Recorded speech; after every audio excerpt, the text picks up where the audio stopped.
अस्सलाम वालेकुम एवरीवन। कैसे हैं आप सब? सबसे पहले तो आप सबको मेरी और मेरी पूरी फैमिली की तरफ से ईद मुबारक।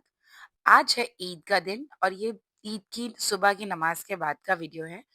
ईद की नमाज़ पढ़ने के बाद सब इतने थक गए थे, तो सबने सोचा इतनी गर्मी है तो थोड़ा-सा रेस्ट कर लेते हैं क्योंकि हम कल रात 12 बजे तक घर पहुँचे तो मैंने कुछ शूट नहीं किया, हम काफ़ी थक गए थे।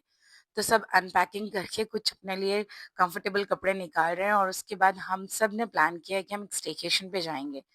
पहले तो हमारा इरादा था कुर्बानी कराने का, लेकिन कुछ पर्सनल रीज़न्स की वज़ह से हम यहाँ पे कुर्बानी नहीं करा पाए।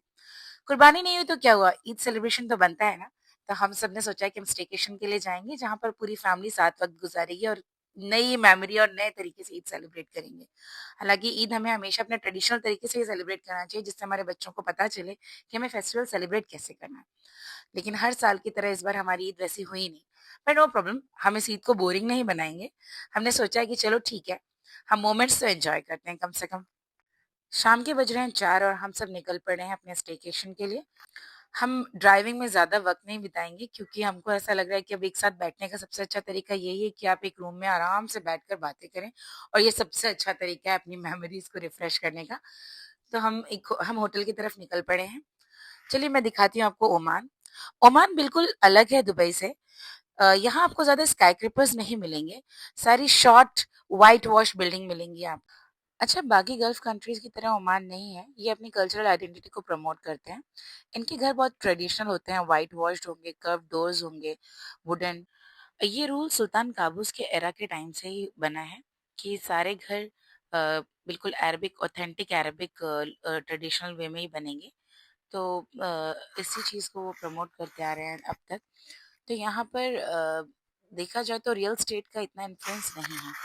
चलिए अब बात करते हैं कि यहाँ आने के लिए क्या-क्या डॉक्यूमेंटेशंस लगती हैं, क्या-क्या प्रोसेस हैं या क्या फॉर्मेलिटीज़ करनी पड़ती हैं। तो हम जीसीसी रेसिडेंट्स की बात करें तो जो जीसीसी रेसिडेंट्स हैं उनके लिए वीज़ा फ्री है। ओमान आने के लिए उनको कोई वीज़ा नहीं देना पड़ता, सिर्फ एग्ज़िट फ़ीस देनी होती है और कुछ बेसिक डॉक्यूमेंट्स हैं जो मैंने स्क्रीन में मेंशन कर दिया है। एग्ज़िट फ़ीस है 35 दिरहम्स। आपका पासपोर्ट वैलिड होना चाहिए 6 मंथ्स का, आपकी एमिरेट्स आईडी, वो भी 6 मंथ्स की वैलिडिटी होनी चाहिए, car insurance with Oman coverage और वो अगर आपके पास नहीं है तो आप वहाँ आकर इमिग्रेशन पर जाकर एक कियोस्क है, वहाँ आप ऑन द स्पॉट भी खरीद सकते हैं। वैसे तो ये ऑनलाइन भी अवेलेबल है और visa on arrival UAE residents के लिए फ्री है, ज़ीरो कॉस्टिंग जैसे मैंने आपको स्टार्टिंग में ही बताया था और ये सारी प्रोसेस में 30 टू 45 मिनट्स लगता है। तो हम लोगों ने भी अपना ये सारी चीज़ें हम लोग लेकर आए थे। हमारा कार इंश्योरेंस में थोड़ा डाउट था। बहुत कोशिश की हमने अपने इंश्योरेंस एजेंट को रीच आउट करने की बट हम लोग कर नहीं सके ड्यू टू सम रीज़न्स। तो फिर हम लोगों ने वहाँ पर अपना कार इंश्योरेंस लिया और फिर हम ओमान में एंटर हो गए। अच्छा, हमने हत्ता बॉर्डर से एंट्री की थी। वैसे तो ओमान और यूएई में टोटल 4 एंट्री बॉर्डर्स हैं। वो मैं आपको यहाँ पे मेंशन कर देती हूँ जिससे आप लोगों को जो आपके लिए नियर बाय हो आप उसके थ्रू जा सकते हैं। तो सबसे पहली बॉर्डर की बात करें तो वो है हत्ता बॉर्डर जहाँ से हमने एंट्री की है। दूसरी है बुरैमी बॉर्डर जो अलैन से है और तीसरी है हफीत बॉर्डर जिसे मज़ियात भी बोलते हैं, वो भी अलैन से ही है। और चौथी है डिब्बा बॉर्डर जो फुजैरा की तरफ है। तो जहाँ से आपको नियर बाय हो आप वहाँ से ओमान में एंटर हो सकते हैं। अच्छा, ओमान यूएई रेसिडेंट्स के लिए बहुत अच्छा ऑप्शन है अपनी वेकेशन या स्टेकेशन के लिए क्योंकि यहाँ का वेदर कुछ-कुछ जगहों का बहुत अच्छा है जहाँ बारिश भी होती है। तो सबसे ज़्यादा तो फ़ेमस है सलाला, हालाँकि सलाला काफ़ी दूर पड़ता है बाय रोड, सो आप फ्लाइट से भी आ सकते हैं, जो कि बहुत रीज़नेबल प्राइसेज़ में अवेलेबल है। फिर आप मुसन्दम मुसन्दम बहुत नियर बाय है यूएई के, यहाँ आप डॉल्फ़िन व्यू देख सकते हैं और डो क्रूज़ है। इसके अलावा एक जगह है दमानिया आइलैंड्स इसका क्रिस्टल क्लियर वाटर बहुत ही खूबसूरत लोकेशन है, आप इसको भी एंजॉय कर सकते हैं। बाकी ये हिस्टोरिकल प्लेस है तो फोर्ट्स हैं और मॉस्क सुल्तान काबूस मॉस्क जो वर्ल्ड फेमस है, तो आप ये सब चीज़ें एंजॉय कर सकते हैं। अच्छा चलिए बातें करते-करते मुझे पता ही नहीं चला कि हम कब होटल आ गए। दानिश रिसेप्शन में कुछ डिस्कस कर रहे थे क्या-क्या अमेनिटीज़ हैं और टाइमिंग्स क्या हैं ब्रेकफास्ट एंड ऑल। और यहाँ देखिए एक कॉर्नर था बच्चों के लिए। मुझे पर्सनली ऐसी चीज़ें बहुत अच्छी लगती हैं जिससे बच्चे इन्वॉल्व हो जाएँ और जो हमारी बेसिक फ़ॉर्मेलिटीज़ हैं जो टूरिस्ट की या विज़िटर्स की वो ठीक से वो लोग डिस्कस कर सकें। तो चारों बच्चे यहाँ बिज़ी हो गए और तब तक हमने सोचा कि हमारी जो भी फ़ॉर्मेलिटीज़ हैं हम पूरी कर लें। सो रिसेप्शन की रिक्वायरमेंट थी कि हम अपने ओरिजिनल आईडी कार्ड सबमिट करें, बड़ों के भी और बच्चों के भी, तो वही हम लोग अपने डॉक्यूमेंट सबमिट कर रहे थे। लॉबी तो काफ़ी अच्छी थी और मुझे इनका इंटीरियर भी बहुत अच्छा लगा। चलिए मैं आपको दिखाती हूँ कि अंदर कैसा है। तो इस तरफ पूरा डाइनिंग एरिया है और काफ़ी अच्छा सिंपल और सोबर इंटीरियर है इसका, और इन्होंने हर जगह ओमान के कल्चर को रिप्रेजेंट किया है। उनकी जो ट्रेडिशनल चीज़ें हैं, बेसिकली हिस्टोरिकल प्लेस है तो इनकी हिस्ट्री बहुत रिच है, तो वो सब चीज़ें उन्होंने वॉल पर रिप्रेजेंट की हैं। और मैंने आगे देखा तो इन्होंने डिस्प्ले में भी कुछ एंटिक पॉट्स रखे हुए हैं जो इनके ट्रेडिशनल पॉट्स हैं। और ये काउंटर है पूरा ड्रिंक्स का, बेवरेजेस का, जो कि पेड है, फ्री ऑफ कॉस्ट अवेलेबल नहीं था। बट यहाँ से पूरा आपका बुफे सिस्टम स्टार्ट होता है जो ब्रेकफास्ट के लिए है। तो हमें हमारे पैकेज में ब्रेकफास्ट इंक्लूडेड था, और यहाँ से मैं सामने जाके जहाँ से निकल रही हूँ वहाँ स्विमिंग पूल है, तो बेसिकली मैं स्विमिंग पूल देखने आई थी क्योंकि मुझे देखना था कि यहाँ का स्विमिंग पूल कैसा है। तो चलिए मैं आपको दिखाती हूँ स्विमिंग पूल। हालाँकि बहुत ज़्यादा बड़ा नहीं था बट ठीक था होटल के हिसाब से। ठीक था स्विमिंग पूल, बस इसमें एक ही प्रॉब्लम थी, यहाँ पे टॉडलर्स के लिए एक सेपरेट सेक्शन नहीं था। तो स्विमिंग एरिया मुझे ठीक लगा, एडल्ट्स का ठीक है, बट बच्चों के लिए कोई सेपरेट प्लेस दी नहीं थी, तो पेरेंट्स को पूरे टाइम बच्चों के साथ ही इन्वॉल्व रहना पड़ा। जो कि बहुत ज़रूरी है, होना चाहिए सेपरेट सेक्शन जहाँ पर बच्चे फ्रीली, सेफली अपने आप को स्विमिंग में इंडल्ज कर सकें और पेरेंट्स भी एन्जॉय कर सकें। ओवरऑल मुझे होटल पसंद आई, लेकिन ठीक है, जो छोटी-मोटी चीज़ें हैं जो हम लोग अवॉइड कर सकते हैं क्योंकि हमारा मेन पर्पस था एक साथ वक़्त गुज़ारना, जो कि यहाँ पे पूरा हो रहा था। और इतनी ज़्यादा गर्मी थी कि हम प्रेफ़र ही नहीं कर सकते थे बाहर जाना, ऑप्शन ही नहीं था हमारे पास। तो ख़ैर चलते हैं रूम की तरफ, मैं आपको दिखाती हूँ यहाँ का रूम कैसा है। रूम काफ़ी स्पेशियस था। आप देख सकते हैं यहाँ पर हर चीज़ के लिए एक सेपरेट सेक्शन दिया हुआ है, तो मुझे पर्सनली रूम अच्छा लगा। हमारी फैमिली के हिसाब से रूम बिल्कुल परफेक्ट था। 2 छोटे बच्चे और हस्बैंड वाइफ के लिए रूम बिल्कुल एप्रोप्रिएट है।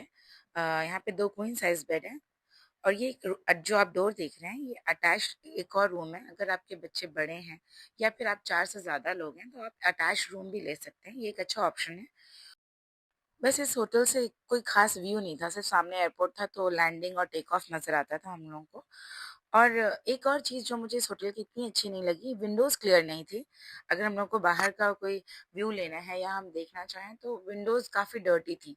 और जब हमने उनसे क्लीनिंग के लिए कहा तो उन्होंने कहा कि वो मंथ में 1 ही बार क्लीनिंग करते हैं। और जैसे मैंने वीडियो के स्टार्टिंग में ही आपको बताया था कि ये जो प्ले स्टेशन है काफ़ी काफ़ी हेल्पफुल है। बच्चे फुल टाइम एंगेज थे, उनको ऊपर भी नहीं जाना था, वो इतना एन्जॉय कर रहे थे। तो ये वर्थ कमिंग की ये जगह हमारे लिए। हमारा पर्पस पूरा हो रहा था। तो सारे हालात को देखते हुए हमने इस होटल को गुड टू गो कर दिया है। अब हम जा रहे हैं अपना सामान निकाल कर रूम में सेटल डाउन होने के लिए। तो बेल बॉय आकर हमारा सामान कलेक्ट करके ले जा चुका है। बस छोटी-छोटी चीज़ें हैं जो हम खुद लेके जा रहे हैं, और बच्चे अभी भी यहाँ से आना नहीं चाहते। सेफ्टी के मामले में ओमान बिल्कुल दुबई की तरह है, बिल्कुल सेफ प्लेस है। बच्चे जितनी देर चाहें यहाँ खेल सकते हैं, कोई प्रॉब्लम नहीं होगी। तो हम लोग अपने रूम में जाके सेटल हो गए हैं। धीरे-धीरे हमने अपना सामान भी रख दिया है, और अब सबको बहुत ज़ोर से भूख लगी है, तो सबने डिसाइड किया है कि हम फ्रेश होके नीचे आते हैं और फिर जाएँगे लंच करने के लिए। देखिए हमारे विंडो से एयरपोर्ट व्यू दिखाई दे रहा है, और जैसे मैंने बताया विंडोज़ बिल्कुल भी क्लियर नहीं है, क्लीन नहीं है, बट इट्स ओके। और अब बारी आती है फवाज़ को सरप्राइज़ देने की, जो फवाज़ की पुप्पी ने प्लान किया हुआ था। काफ़ी ऑलमोस्ट 6-7 इयर्स के बाद फवाज़ की पुप्पी को फवाज़ का बर्थडे सेलिब्रेट करने का मौका मिला था। तो बर्थडे जाकर 1 हफ्ता हो चुका है, लेकिन अभी भी बर्थडे वाइब्स कम नहीं हुई हैं फवाज़ की। तो ये एक बर्थडे नहीं, बर्थ मंथ हो चुका है। सबने केक एन्जॉय किया, केक बहुत अच्छा था और सबको बहुत ज़ोर से भूख लगी थी, तो ये एक स्मॉल सा मंचिंग मोमेंट हो गया। और बच्चे केक एन्जॉय ही कर रहे थे, तो पीछे से हम लोग सब रेडी होकर लंच के लिए निकल गए। और देखिए, जैसे मैंने बताया था कि ओमान की ट्रेडिशनल बिल्डिंग्स, सारी बिल्डिंग्स आपको एक जैसी मिलेंगी। पूरा ओमान एक जैसा है, बट फिर भी बहुत अच्छा है, बहुत खूबसूरत है। इनकी अपनी ब्यूटी है, ये बिल्कुल ऑथेंटिक अरब कल्चर को फ़ॉलो करते हैं।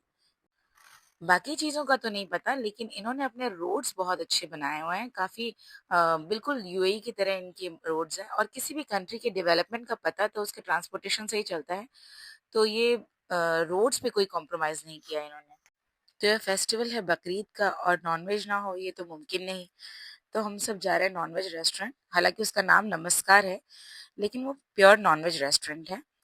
चलिए आपको लेके चलते हैं, ओमान की खूबसूरत वादियों से होते हुए रेस्टोरेंट की तरफ। तो हम आ गए हैं रेस्टोरेंट। इस रेस्टोरेंट का नाम है नमस्कार। ये बिल्कुल इंडियन रेस्टोरेंट, इंडियन थीम पे बेस्ड है, इंडियन विलेजेस पे। आप देखेंगे तो जिस तरह की टिपिकल विलेज होते हैं इंडिया में, ये छोटी-छोटी सी जो शॉप्स होती हैं जहाँ पर ये कोका कोला, पेप्सी के डब्बे इस तरह से पूरा डिस्प्ले उन्होंने बेसिकली मैं कहूँ तो यूपी के गाँव की तरह है। हमारा गाँव भी ऐसा ही है बिल्कुल, हम लोग भी यूपी से ही हैं बेसिकली। तो वहाँ के गाँव में ऐसी छोटी-छोटी चॉकलेट्स और छोटी-छोटी पैकेट्स में चूरन और मीठी सुपारी वगैरह मिलती हैं। तो अब बारी आती है खाना खाने की। इन्होंने एक वेलकम जूस और एक स्नैक रखा हुआ था, जो कि कॉम्प्लिमेंट्री था। ये टैकोस थे, चिकन टैकोस। ठीक था टेस्ट, ओके-ओके था। एंड इसके बाद ये एक डिश रखी थी जो काफ़ी टेम्प्टिंग दिख रही थी, श्रिम्प डायनामाइट। इसको देख के आरिज़ और फ़ाज़ इतने एक्साइटेड हो गए कि उनके चैनल से रिलेटेड नेम था, जो कि काफ़ी अच्छी थी। और ये बिरयानी थी, जितनी इसको इन्होंने प्रेज़ेंट की थी खूबसूरती से, उतना ये टेस्टी नहीं थी। तो ओवरऑल एक्सपीरियंस ओके-ओके था, बट सबसे अच्छी बात ये थी कि हमारी चाइल्डहुड मेमोरीज़ रिफ्रेश हो गई थी, क्योंकि जो एम्बियंस था वो बिल्कुल हमारे इंडियन विलेजेस की तरह था। तो बेसिकली तो एक्सपीरियंस ही मैटर करता है। खाना तो चलें ठीक है, हम एक बार इस वक़्त नहीं तो अगले डिनर पे हम थोड़ा अपनी चॉइस का खाना ट्राई कर लेंगे, बट ठीक था, ओवरऑल एक्सपीरियंस वाज़ गुड। अब शाम के 5 बज रहे हैं और देखिए हम लोग रेस्टोरेंट से निकल गए हैं। यहाँ सब ओमानी लोग ईद सेलिब्रेशन के लिए आ गए हैं, और ये थोड़ा-सा प्रीमियम प्लेस लग रही थी मुझे। थोड़ा-सा ट्रेडिशनल जगह से डिफरेंट थी, और यहाँ पे मोस्टली रेस्टोरेंट्स थे और शायद गेम ज़ोन वगैरह भी थे, तो ईद सेलिब्रेशन के लिए यहाँ पर बच्चे आए हुए थे। अब खाना खाने के बाद हम लोगों ने डिसाइड किया कि हम लोग रूम पे जाके थोड़ा-सा रेस्ट करेंगे। अच्छा, हम अपनी पार्किंग पे हैं, आप देख सकते हैं नीचे सामने लिखा हुआ है आरओपी। आरओपी यहाँ पर पुलिस को कहा जाता है, आपको पता है, रॉयल ओमानी पुलिस, और हमारे इंडिया में आरओपी क्रिमिनल को कहा जाता है। तो मुझे देख के काफ़ी हँसी आई। मैंने सोचा आप लोगों से शेयर करूँ मैं ये चीज़। और कुछ देर आराम करने के बाद अब बारी आती है रात के नज़ारे देखने के। ओमान दुबई की तरह लेट नाइट सिटी नहीं है, तो यहाँ जल्दी हर चीज़ बंद हो जाती है। हमने लेट लंच किया था तो किसी को भूख नहीं लगी थी, किसी को डिनर करना नहीं था, तो हमने सोचा एक हल्की-फुल्की सी मंचिंग के लिए यहाँ एक बहुत अच्छा ऑप्शन है मिशकैक करके, जो मैंने दुबई में नहीं सुना था, लेकिन इस वक़्त हम मिशकैक खाने के लिए ही निकले हैं। तो चलिए मैं आपको दिखाती हूँ मिशकैक क्या है। अब बच्चे तो रात में बिल्कुल इतने एक्टिव होते हैं, इन लोगों को थकान ही नहीं होती है, चाहे कितनी भी ट्रैवलिंग कर लें या स्कूल में कितनी भी एक्टिविटीज़ हों, बट अगर रात का कोई प्रोग्राम है, तो सबसे ज़्यादा बच्चे एक्टिव होते हैं। तो ये है मिशकैक, जिसे मैं डेज़र्ट समझती थी, जब वो सामने आया तो मुझे पता चला इसको मिशकैक कहते हैं। ये एक अरेबिक डिश है, काफ़ी ब्लेंड होती है टेस्ट में, लेकिन इसका एक अपना एक सॉस होता है, इसका सॉस ही काफ़ी यूनिक होता है। वैसे ये बिल्कुल बारबेक्यू की तरह ही होता है, but sauce makes it different. और मिशकैक खाने के बाद अब सबको कुछ मीठा खाना था, तो यहाँ एक बहुत फेमस रेस्टोरेंट है, यम्मी इन माय टमी। वहाँ का पैनकेक बहुत फेमस है, तो हम लोग पैनकेक एंजॉय करने आ गए। चलें अब कुछ बात करते हैं हदीस के बारे में। सो हदीस ऑफ द डेज, बिस्मिल्लाहिर्रहमानिर्रहीम। जो शख्स दूसरों पर रहम करता है, अल्लाह उस पर रहम करता है। सही बुखारी की हदीस है। तो ज़िंदगी में जितनी मोहब्बत और रहम दूसरों के लिए रखोगे, अल्लाह उतनी ही रहम आप पर रखेगा। ये छोटी-छोटी बातें, मुस्कुराना, माफ़ कर देना, रहम करना, दूसरों की मदद करना, ये सब इबादत है। और अल्लाह कहता है जितना तुम मेरे बंदों से मोहब्बत करोगे, उतनी मैं तुमसे मोहब्बत करूँगा। और गौर करने वाली बात ये है कि पूरी हदीस में कहीं अल्लाह ने ये नहीं कहा कि आप सिर्फ मुसलमान से मोहब्बत करें और उसके लिए रहम रखें। आप इंसान से मोहब्बत करें और उनके लिए रहम अपने दिल में रखें। तो आज के लिए इतना ही। मिलते हैं ओमान की नेक्स्ट सीरीज़ व्लॉग में। उम्मीद करती हूँ आपको मेरा व्लॉग पसंद आया होगा। मुझे और मेरी पूरी फैमिली को अपनी दुआ में याद रखें। तब तक के लिए अल्लाह हाफ़िज़।